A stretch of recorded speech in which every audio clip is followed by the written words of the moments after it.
Hello, hello, hello. It's your girl Tequila. Welcome back to my series Commitment Issues, and it is part 3. And today we're discussing the Over Romanticizer. If you're not familiar with my series, please go back and watch part 1 and part 2. We're discussing dating behaviors when it comes to people who have commitment issues. And so let's get into it. The Over Romanticizer is a person that fantasizes roles and expectations in relationships, specifically when it comes to romance. The best example that I can provide is think about that leading person that's in a rom-com who has this ideal dream guy or dream person or dream woman that they want to be with, and they are going after that. So, some signs and behaviors of an over-romanticizer is that they have unrealistic expectations of love and relationships. They strive to be perfect in the relationship to fulfill an ideal role of what they think they're supposed to be like in relationships. They have high expectations about romance. They can get overzealous in the early stages of dating, kind of fantasizing and creating narratives and scenarios of what it would be like to be with the person that they are starting to talk to. They move fast and become superficially attached. That means that this person tends to create, again, narratives in their mind about the type of connection them and this person has, even though they're still getting to know each other. So it's to the point where the smallest thing is, oh, this person totally gets me. Makes them feel like that person is meant to be with them because they like the same drink, or they're from the same hometown. They both have the same favorite color. They kind of over romanticize things to the point where the smallest situation makes them feel like, oh yeah, we're meant to be together. They also fantasize about the progress of the relationship, basically thinking about what it would be like to be married to this person, what would it be like if they would have children, what would it be like to go on trips or vacations with this person. And because this person tends to have thought processes or fantasies or create narratives in their head about a connection between them and another person, they tend to act out of what they believe the connection is. Meaning, if they believe them and that person are soulmates and they're meant to be together, they would give too much too soon, offer too much love to that person when they haven't even reached the love stage. They will perform relationship duties before ever being in a relationship with this person, wanting to cook and clean for that person, buying that person gifts, overextending help to that person, stopping by unannounced, starting to move in on that person. It just really depends on the person's narrative in their head of how far they would go. So let's talk about why the over-romanticizer may have commitment issues. And so one of the reasons why they may have commitment issues is the fear that they won't live up to the expectations of the person they've created in their head. Because this person may have unrealistic expectations of love and relationships, they've also created unrealistic expectations for themselves. They will often pursue an ideal person that is unrealistic to who the person is. And in doing so, they're avoiding commitment because there's a possibility that the person that they are choosing is not necessarily the right person for them. But instead of choosing people that are right for them, they choose people based on this fantasy of what they think an ideal partner or significant other supposed to be like. Another reason is the pressure of being married and unsure what they want. Oftentimes, this means that the person will pursue a relationship for marriage, but not sure if they are wanting to be married. And they live in the fantasy of what marriage will be like without fully being invested in the actual relationship. Another reason is fear that they will end up alone, which means that they will push an agenda, push the progression of a relationship so that they won't end up alone. There's other reasons, but lastly, we'll go over this one where they tend to put other relationships on a pedestal and fear that they won't be able to create the dynamics of that relationship. So maybe parents or grandparents that have been married for a long time, they look at that relationship not knowing the ins and outs or dynamics of a relationship and the stages of a relationship, thinking that everything is perfect and the couple that they're putting on a pedestal don't have any issues, which in turn, if they find themselves having difficulties and issues in relationships, it makes them feel like relationships are not for them. Hence why they will avoid committing to relationships, but at the same time hoping and wishing that they could get their dream relationship. Hey, you. Yeah, you. Do you want to get good at relationships? You do?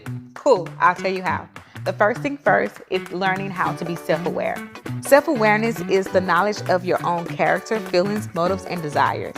Being self-aware means that you are mindful of your own emotions and feelings. Also, another part of self-awareness is being completely honest about your feelings, intentions, and motives. Sometimes it may not be easy to admit our true intentions, but it's helpful as an individual to take a step back, process what you're feeling, why you're feeling it, and also process why you want to do the things you want to do before doing it. And this will help keep down your level of conflicts in relationships if we think before we react to a situation. I hope this helps. Live now on purpose. So, if you're back, I know that you want to know how to overcome commitment issues when it comes to the Over Romanticizer. And maybe I just have a soft spot for people who romanticize about relationships and they love, but also it's causing them to have commitment issues because they're not getting the results of the fantasy they've created. Unlike the other videos, I am going to take some time to break down how to overcome commitment issues when it comes to the Over Romanticizer.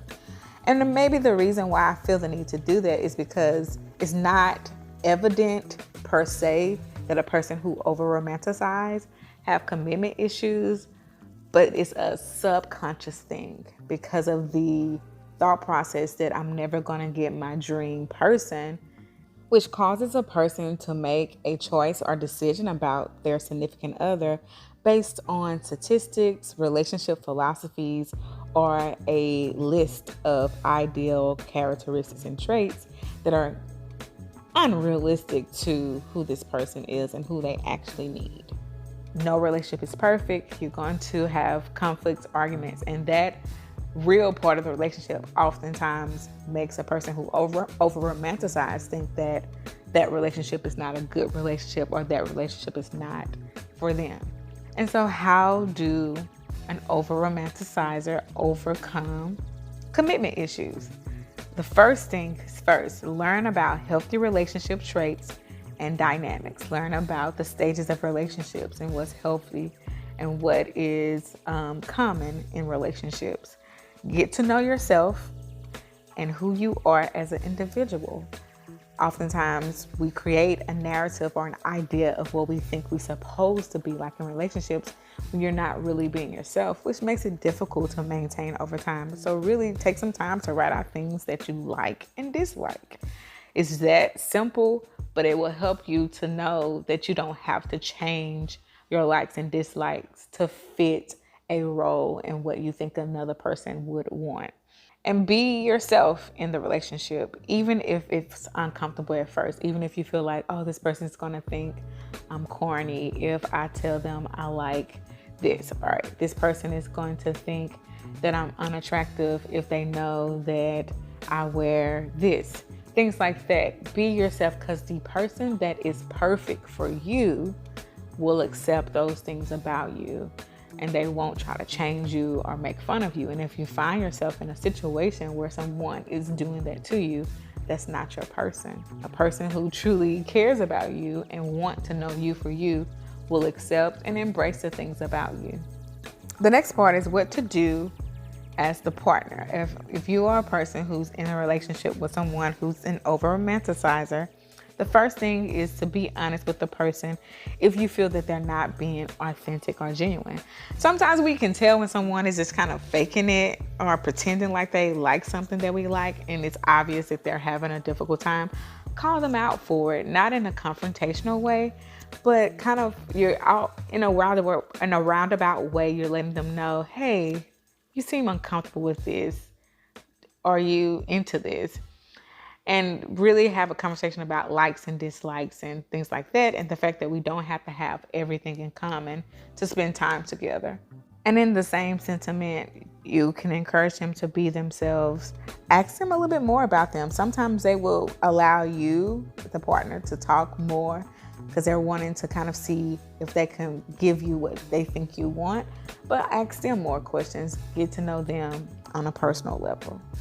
And this is the most important one. If you notice that you and this person is just not compatible in things that are deal breakers or things that matter to you in a relationship, go ahead and end the relationship. Don't try to get that person to fit into what you think you need or what you want from a person, because this person already wants to be chosen. So they would possibly do anything to be chosen if you ask, especially if they're into you. So just be honest. If you just feel like it's not working, end it right then and there. For some people, you can't be passive. You have to be firm, assertive about it. Because if you leave any room for interpretation with that person, because they tend to over romanticize and think and overthink and fantasize about things, they may think, oh, all I need to do is just this, and then I can get back with this person. If it's an absolute no, make your no's no's. So guys, that is the continuing of part 3 of my series, Commitment Issues. I hope this helped. Ask questions below if you feel like being an over romanticizer is not rooted in commitment issues. Let me know and we'll have a conversation in the comment section. All right, stay tuned for part 4. We're going to be going over the player. So this is going to be interesting. I hope you guys have a great one. Bye.